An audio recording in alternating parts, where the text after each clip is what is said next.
la famille. I don't have a leash, I've got this one. Okay, thanks everybody for coming. This talk is about the ecology of user experience. I'm Scott Weiss, I'm the VP of Product Design at Babbel. Been there since the end of 2016. I see some familiar faces and a lot of new faces. That's really good. We asked how many people were designers, we didn't ask how many people were engineers. Okay, good showing. And what about product managers? Okay, marketing. Okay, a few people. What did I leave out? I think that covers almost everybody, but there are probably a few different kinds of people here. Okay, thank you for coming, and I look forward to your questions. But I work for Babbel. How many know Babbel? Okay, everybody. Well, we're a language learning company. We do that digitally. We have apps on 3 platforms, the web, Android, and iOS. We teach 14 different learning languages. And we do that in 7 different display languages. We have more than 1 million paying subscribers. And we are the most successful digital language learning solution in the world by revenue.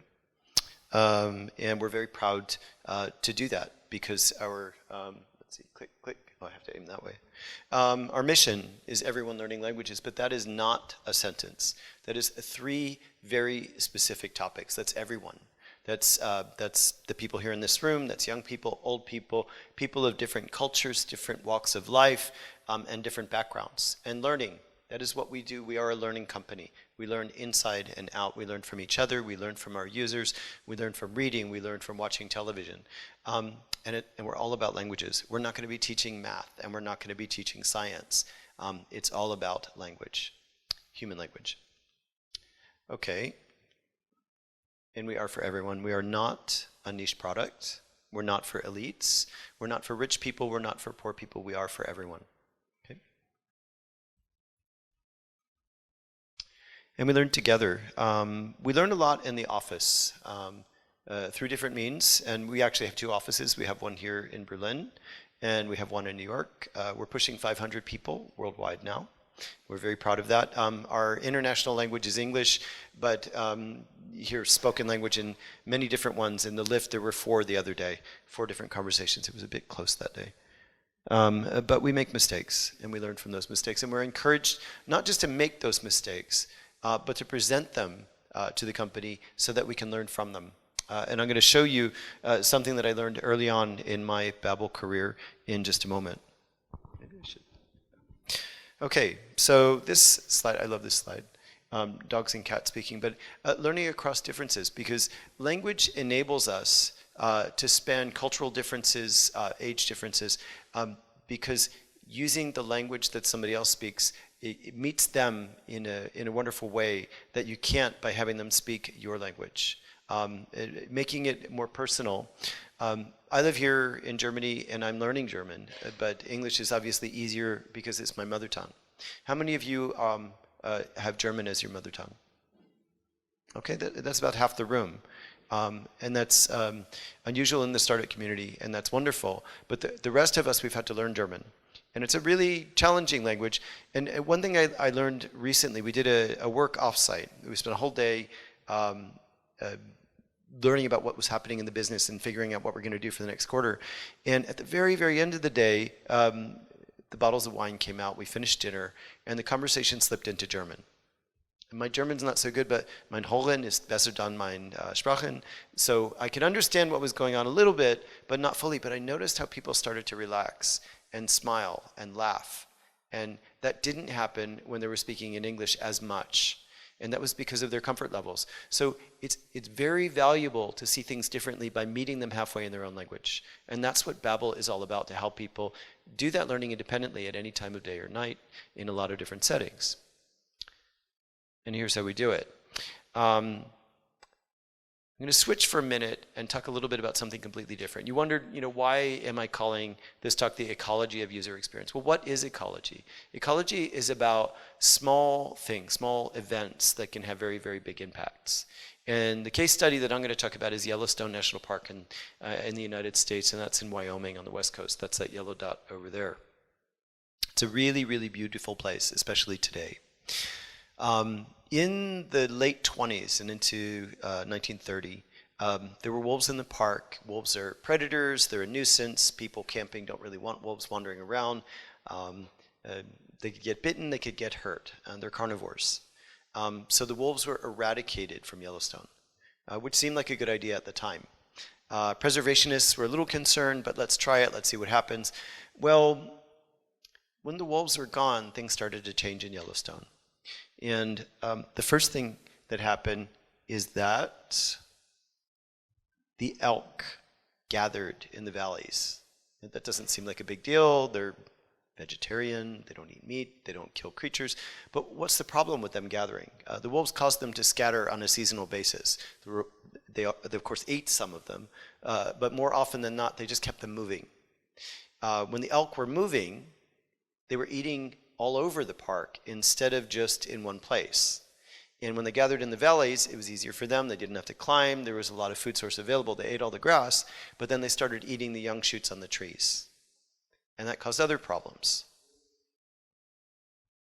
Cottonwood, aspen, and other young trees are used by beavers who build dams. And dams cause the water in the fast-moving river to pool and slow down. And what happens in those pools?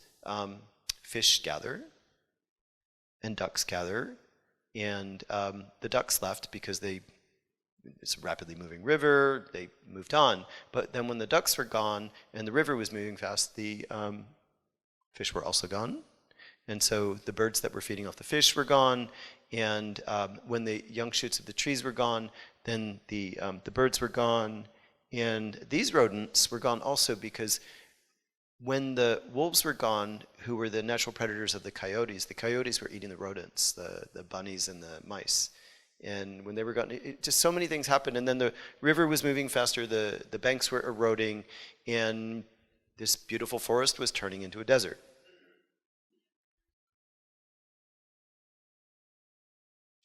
And we'll come back to that, but you're wondering, what does ecology in an environment like Yellowstone have to do with user experience? And I'm glad that you asked. And we're going to move back into that with some stories about Babbel. Oh yeah, this one.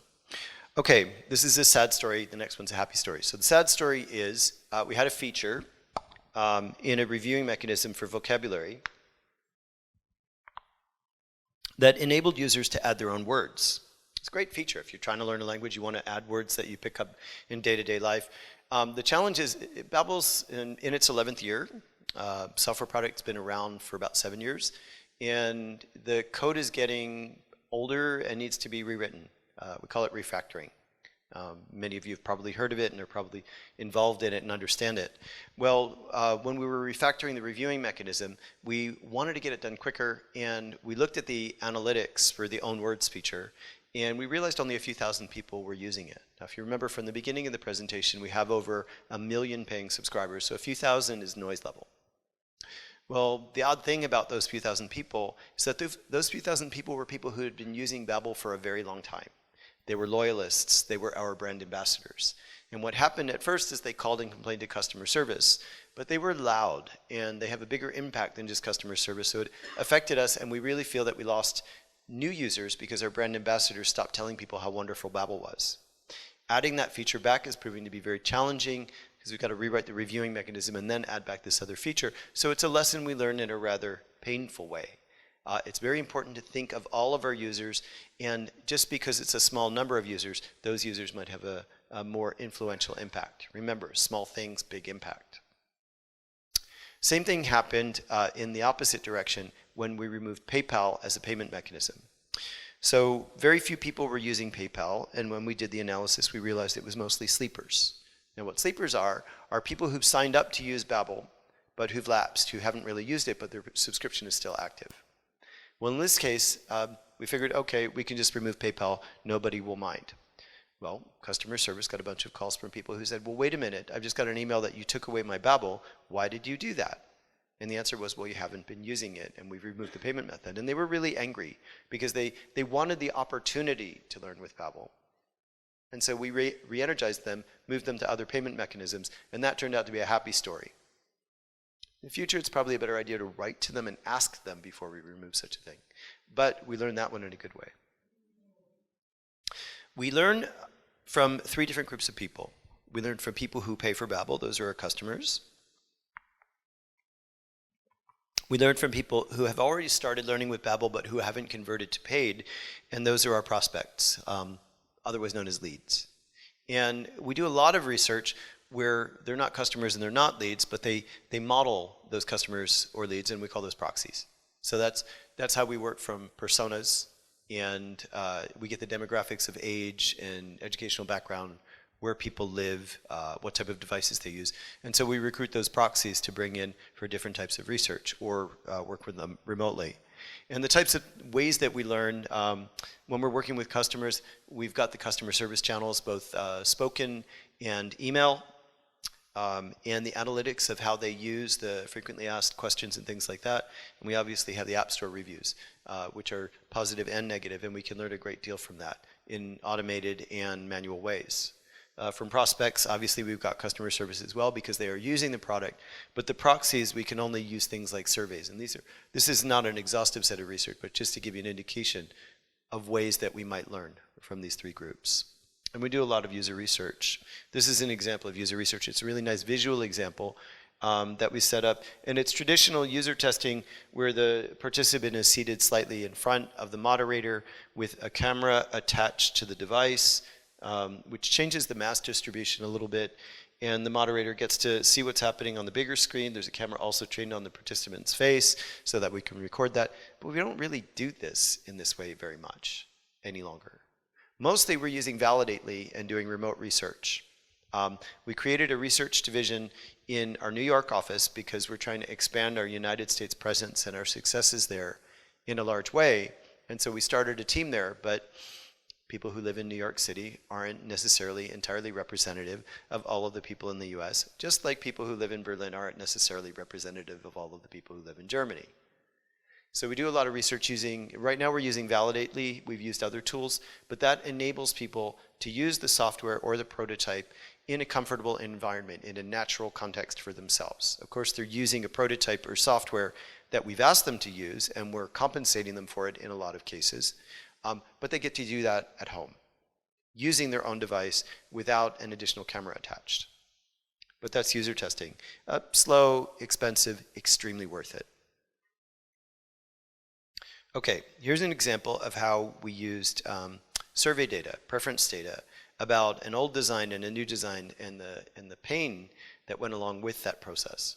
So this old design here is what we call the dashboard. It's the signed-in homepage for registered users, people who are learning with Babbel. So from here you can go to your next lesson, you can get a little bit of information about what you've learned, start your review, other types of navigation.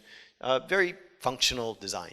It's been with us for a really long time. Went through a lot of iterations. This new design, we created a new brand at Babbel in 2016. Babbel it's a very German company, very German design, very good engineering, very solid, very successful. But we added 2 new brand descriptors, expressive and lighthearted. And in so doing, we introduced a new color palette. We introduced this newspaper typeface called Litura. This almost periwinkle, really bright, intense periwinkle, is from that new color palette. And the designers really struggled with how to express that brand in product because it's great for marketing because it's loud and it's brash and it's bold and it grabs one's attention. But in the user interface, we found we got a different message from our users when we ran it through preference testing. We didn't actually say our users, in this case it's proxies. We ran research in Germany and the United States on proxies, not existing users, to find out which version they preferred. Overwhelmingly, they preferred the original. 13 times 37 out of 50 responses. They spent on average about a minute because they had to answer qualitative questions about what they liked about the original and the new design and what they disliked about each. 25 of them saw this version first, and 25 of them saw that version first, so we didn't have a first version effect. But we really got the message loud and clear that what we were doing wasn't quite right. They complained about the distraction of the bright colors, They complained about the use of type that we did, and we were really dejected. And then we went and we started to look at the demographics of the people who responded, and we got the middle finger.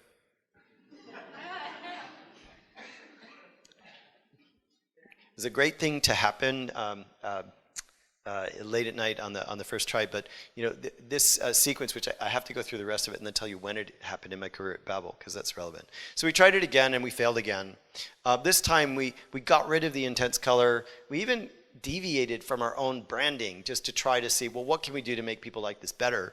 So we made a white background on the navigation bar, and we lightened it up. We kept the spacing. We kept almost everything else. We changed this progress indicator.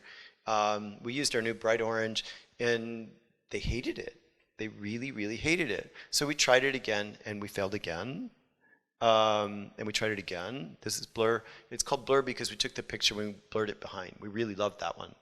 Just because we like it doesn't mean that our customers like it. And our customers aren't using Babbel because it's got beautiful design. They're using it because it helps them to learn a language, right? But what are we going to do? So we tried it again, and oh yeah, rainbow, we failed again. Right? This is happening during my probation. I was so happy that it was it, right? But I still have a job. Partly because we learn from our mistakes and we encourage people to talk about it and what they learned and how. And so I got up on stage in front of the whole company in a Monday stand-up and went through this presentation, got them to laugh a few times and wasn't fired. So we tried it again and we failed again. I've got a lot of these. But I think this might be the last one before I show you the old and the new version. So this is what we had before and this is what we have now. And in case you can't tell what the difference is, I circled them. Okay. There are two things. One, we updated the logo. We stopped using this shape here, and we changed it so that it's not distracting. Yeah, it's funny.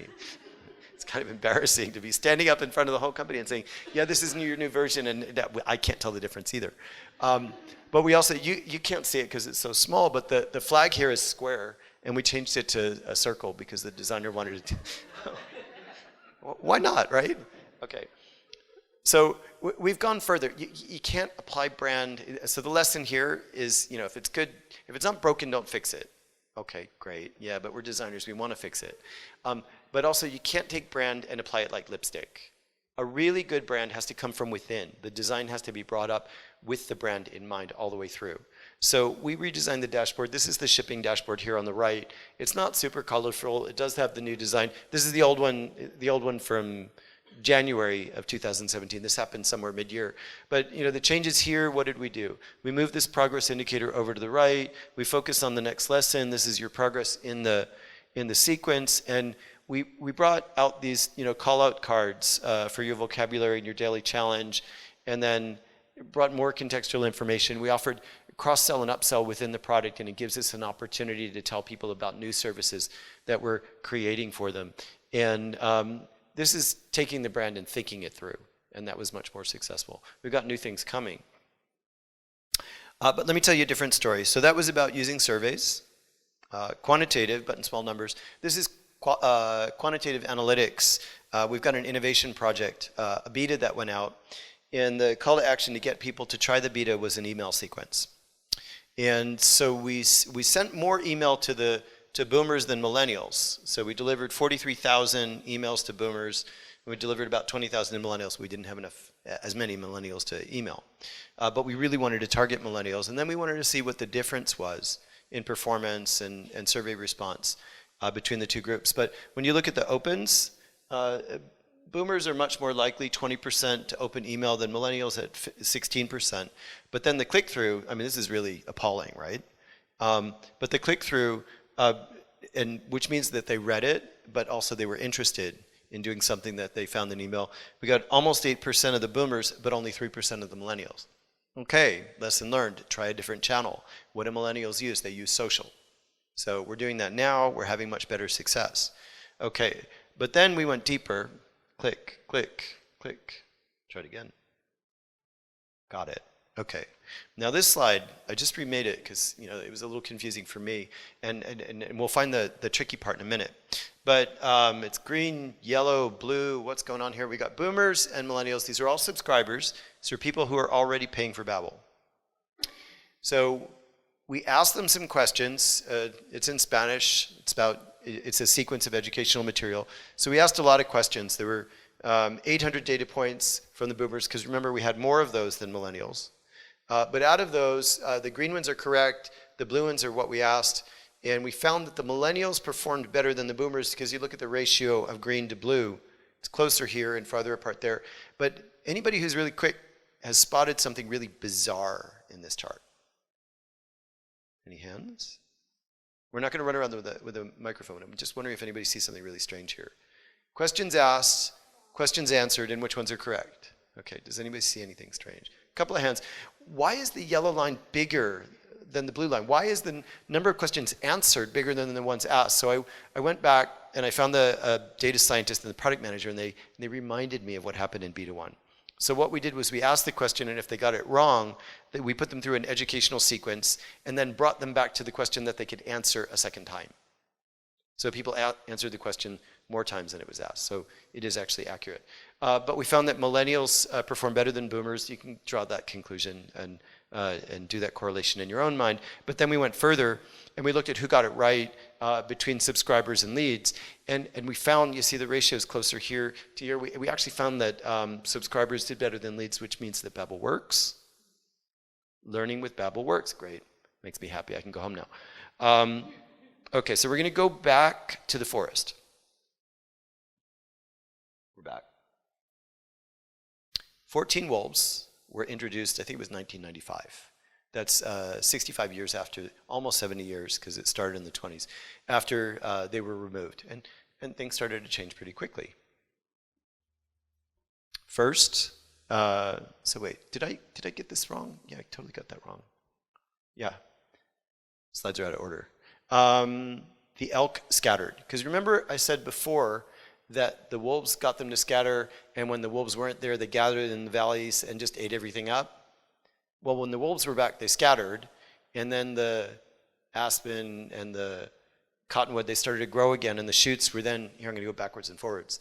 Then the beavers came back, and they built their dams again. I mean, they didn't go that far away. They were just smaller numbers.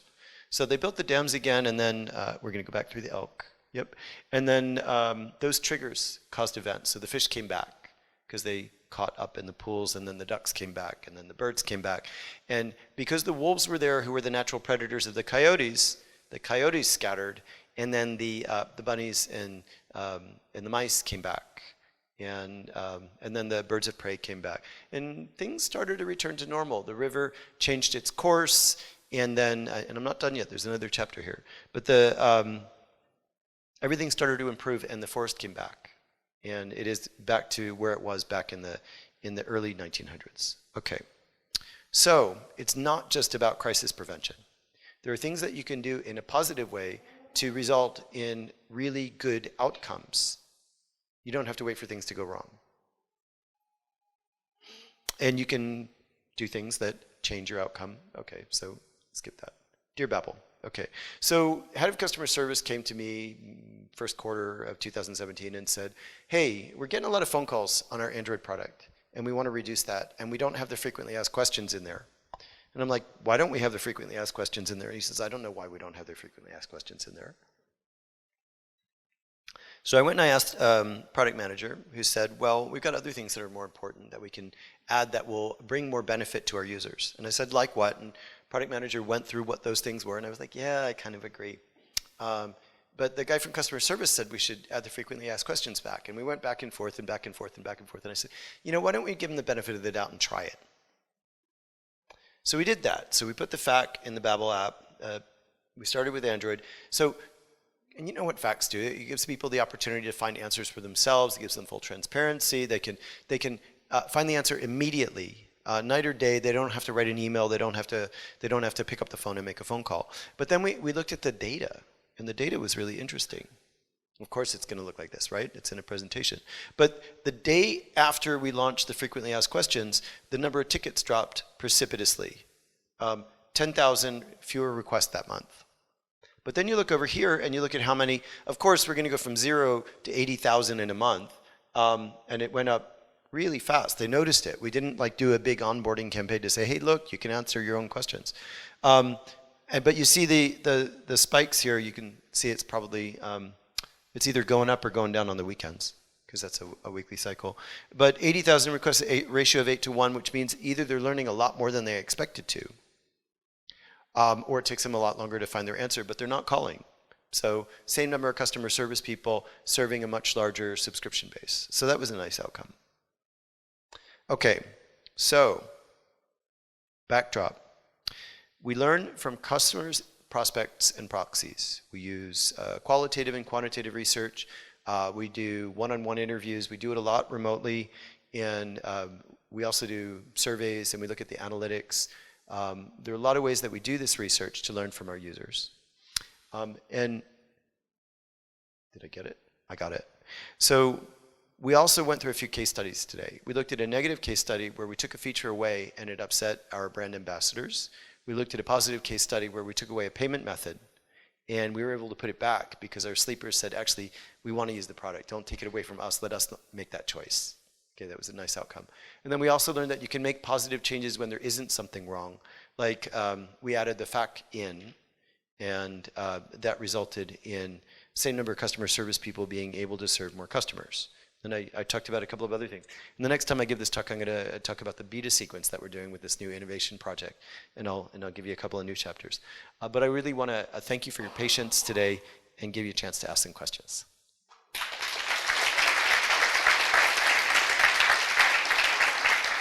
I worked in language education for over 10 years. I was a manager of a language school. And what I found particularly interesting in your talk was almost like the absence on any commentary on learning outcomes.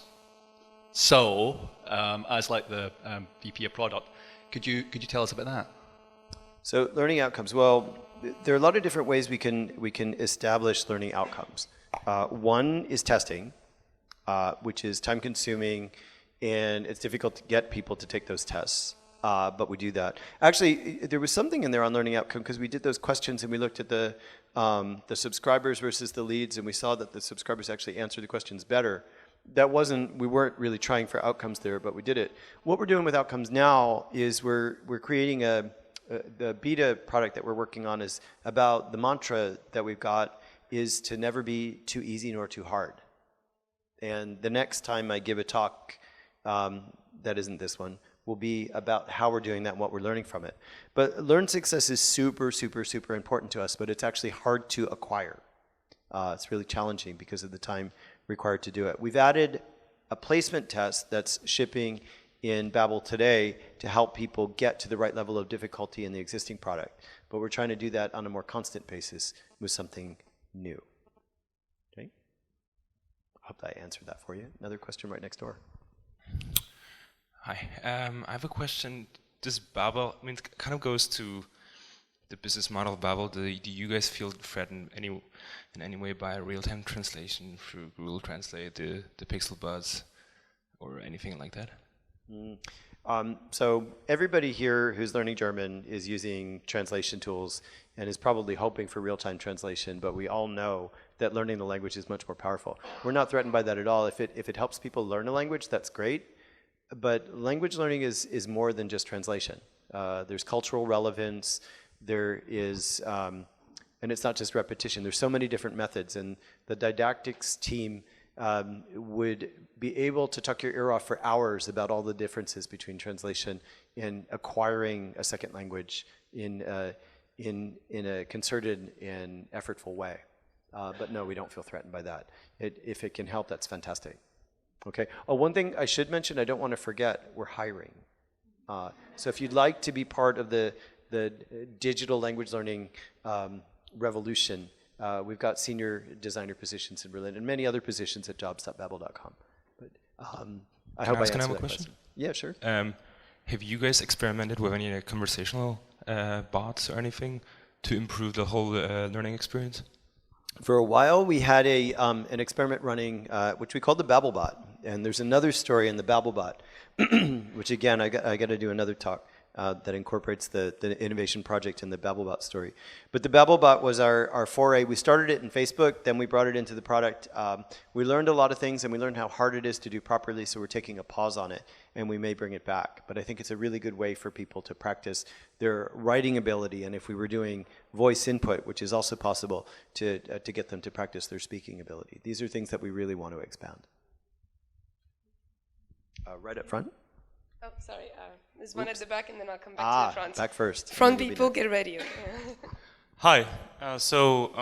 Basically, through all the iterations that you went on your user interface, you obviously got new users to try those new UIs. What was your most successful channels to get those users to use your new thing and give you feedback out of it? Was it like through beta programs or incentives or social media? So do you mean getting people to do it through the research iteration cycle, or to just try out the new features? To try out the new features when you were showing like different iterations that you went through and the feedback you got from each time. So the examples I showed here, we acquired people either through call to action on live Babbel in different places, and we use Ethnio for that. And there are other tools. There's usability. There are other tools. Ethnio is just one of a few different tools that are available for that direct intercept. We also use Respondent, which is a service to recruit non-users, and that's all for research cycles. And then the analytics, we took leads and we emailed them. That was another method that we used to acquire people. Again, this is during research cycle, and through social, there are a lot of different methods. But when we're trying to get people to use new features after we launch them, generally by then we've tested it and we're pretty confident that it works. So we might do a small launch, like 2% of our audience will get the new feature for A/B style testing. Or once we're really confident, we just roll it out and see how things go. What we're doing now, the first half of this year, is we're really making a concerted effort across the business to improve our onboarding, both for the product itself and for new things that we add to it. So there's a lot of work in that area. We're really trying to focus. Okay, thank you. Thank you. And there's a question. I think as you go up, there are a bunch of questions. We'll get to you. Hi, thank you for this interesting talk. I just wanted to know, is there any difference between your users who are wanting to learn languages or the general public? Because this was a very general talk about design. So I did not see any specification for learning languages. That's a very good question. What's the difference so repeating your question a little bit, what's the difference between people who want to learn languages in terms of their performance and interest and people who don't necessarily have that pre-qualification? The people who want to learn a language, they're going to have a deeper interest in the product and the outcome. For our research, in terms of usability, we haven't seen a big difference in performance between Language Learn Express and non-Language Learn Express in terms of research participants. But in terms of level of commitment, the people who want to learn a language are going to obviously spend more time with the product, and there's going to be less drop-off through their first engagement if they actually want to learn. So for this new innovation product, we're focused on learning Latin American Spanish. We want people going into it to have converted to the level that they've shown us that they want to learn Latin American Spanish, and we're really trying to use more research participants who have a language learning interest so that we're modeling our target users more accurately. There is a difference in that level of commitment. And there was a question right up here. Oh, sorry. Yeah, okay. This way and then we can come back. Yeah. Yeah, thank you very much. I got a question, or actually two questions, about when you reintroduced the FAQ.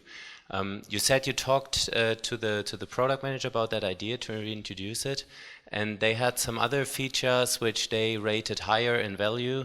So my question is, why or even how did you convince them to anyway go for that feature which had lower ratings on the value than the other ones which they wanted to prioritize? And the second question, when you came up with the analytics about introducing the feature, you looked at it pretty much from the company perspective, right? It saved you money. You had to employ less people. But you didn't really look into, did it make the customers happy? Were they maybe happier finding it themselves rather than calling? And at the same time, you probably put down features that were more valuable for the customer. So is it really a success story? That's kind of what I was thinking. That's a very holistic view. Thank you for that point of view. So the first question is, how did I convince the team to build the FAQ in as opposed to other features? And it was an open discussion. We have a team of people that gather together once a quarter called the Product Council to evaluate different feature ideas and prioritize them according to which is most important. And it's almost entirely democratic. So we just made the business case and talked about what the challenges are. And it was really, sure, it was in the business interest. And we weren't trying to save money on customer services. Nobody lost their job when we added this. What it enabled us to do is to grow. And for the customer services people to deal with more interesting and more difficult problems than could be easily answered by just looking things up. So how do we know if users were happier that they were able to get self-service? We didn't actually ask them that question, so we can't know for certain. But what we do know is more people were able to get more instant service, because email and speaking on the phone, sure, they're pretty quick, and we have very, very good response rates, and we have incredibly high customer service ratings from users who use the service. But getting an instant answer has to be better than sending an email and waiting a few hours. Maybe can you also say, what are the criteria for rating different features? Is it more like the discussion you said and you come up with a conclusion and you have some maybe data to support it? Or do you have like really hard criteria that lets you kind of already calculate which comes first? Some of it is business value, but our calculation methods for that I think are spotty. Mostly it was a qualitative field, but the people who were doing that evaluation spanned the different disciplines at Babbel. So it was, design and product and didactics and customer service and marketing, and I know engineering's actually not in that particular group because they have a separate set of priorities and a separate, because there's an engineering strategy as well as product strategy. But the cross-functional group, we really discussed and debated these things. So it was a conversation rather than a hard set of criteria. But factored into it was the amount of effort and time required to build a feature. And the frequently asked questions, it was super easy to add. To Zendesk integration, after the fact, it's a no-brainer. Because if we get fewer customer service calls, we have happier customers, they stay with the product longer. Those are the theories. But in terms of the kind of features that we built, we just kept going with the next set of features. Yeah. Okay. Cool. Cheers. Thank you. And yes, the blue sweater. Yeah, thanks for your talk. I would like to know which tool you are using for the preference testing and how you make sure that the perception of your proxies matches the perception of your customers later on. I hate to admit it, but I don't actually remember the name of the tool. And the reason why I have almost deliberately forgotten it, it was a company based in Australia. And I'll tell you another anecdote, which is a little bit embarrassing, but we learned from it. So we ran the panel in Germany and the United States for the first one. I think we did 5 or 6 designs. There might even have been 7. But we ran it with non-users, and we wanted 50 data points for each time we ran it through. That tool, we thought their panel in Germany was small because it took a really long time to get the completes. But we were able to get the completes pretty quickly in the United States. But then after a while, the researcher who ran the test realized that he had missed a tick box. It was like, this is a follow-up research study tick box, which meant use a new panel.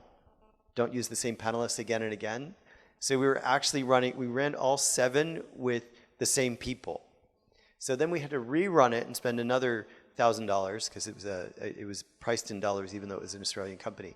And that took a couple of weeks when the first one only took hours. So we realized that their panel wasn't very big. So I can't recommend them, but there are a number of vendors who do offer this kind of thing. You can probably even get it through tools like SurveyMonkey and other survey vendors. They have their own panels. But the most important thing to do is to evaluate the quality of the panel, which is something that we learned the hard way. And how do you then make sure that what you get is what the users will think later on too? we're doing modeling, so we can never be sure. But in this case, we were using non-users, but we didn't do pre-qualifier in that case for people who wanted to acquire a second language. So these were just, I mean, a survey of that level is warm bodies. And they're warm bodies who are willing to participate in surveys for some type of remuneration, whether it's a sweepstakes or if they do 50 surveys, they get $10, something like that. So the quality of those participants is going to be mixed. But when we think about how else we could acquire that information, all of the other information gathering sources would have been more difficult. And therein laid the debate, because when we went through all these different things, the people on the brand team were like, who cares what they say, just roll it out, they'll live with it.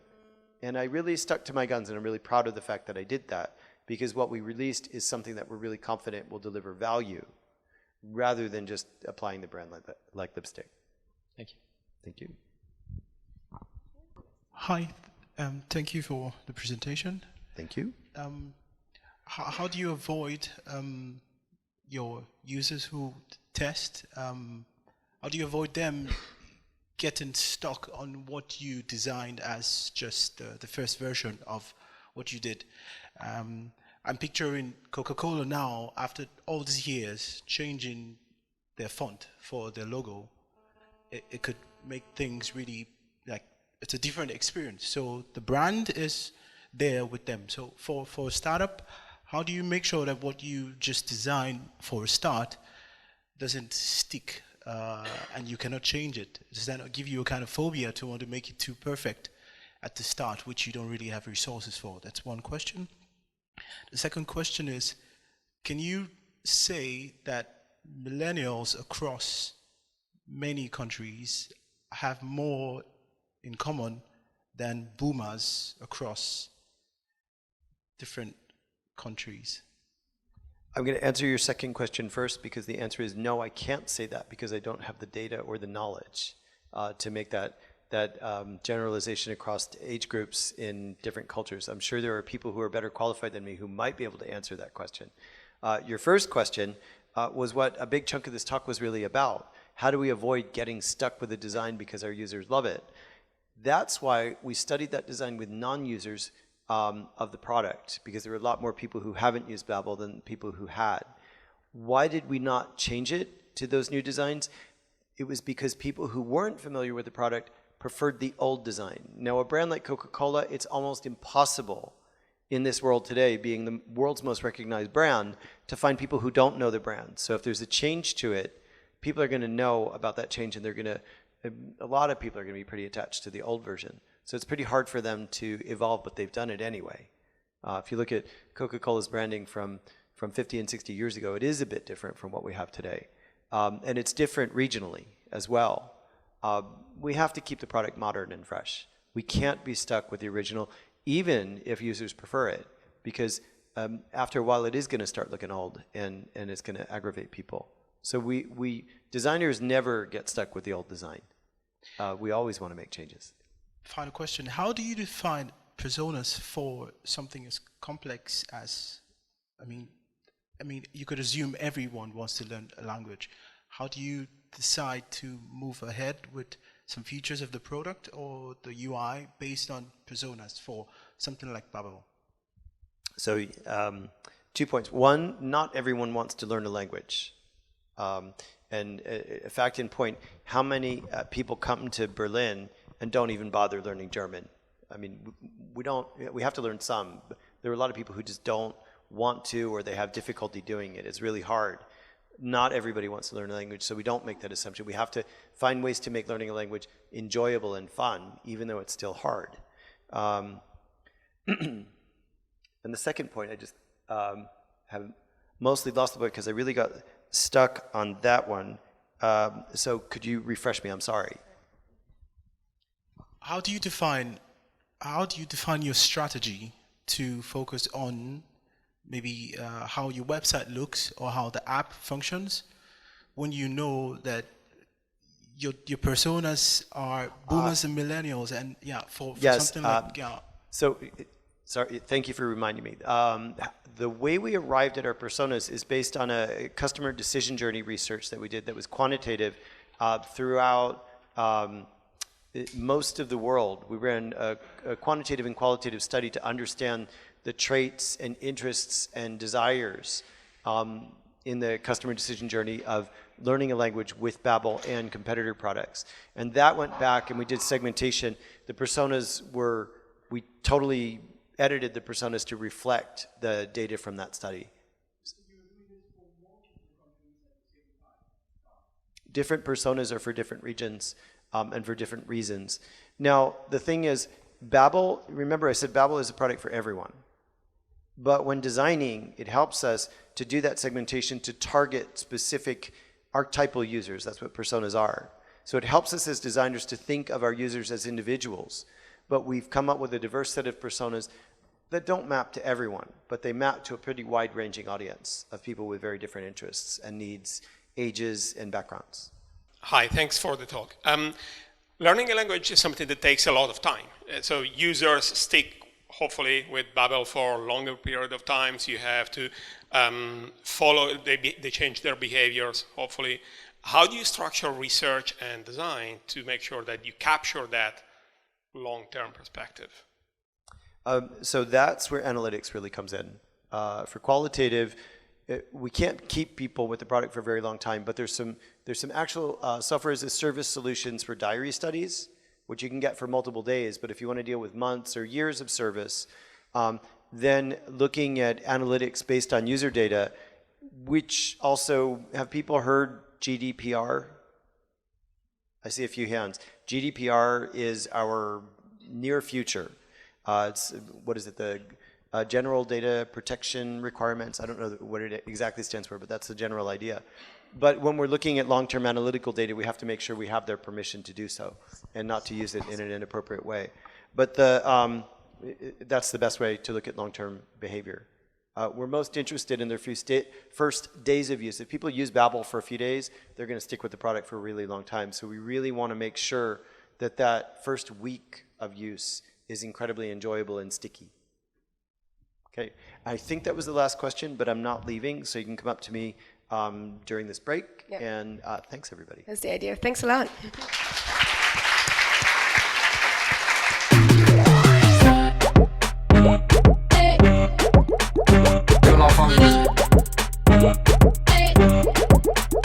Que la famille.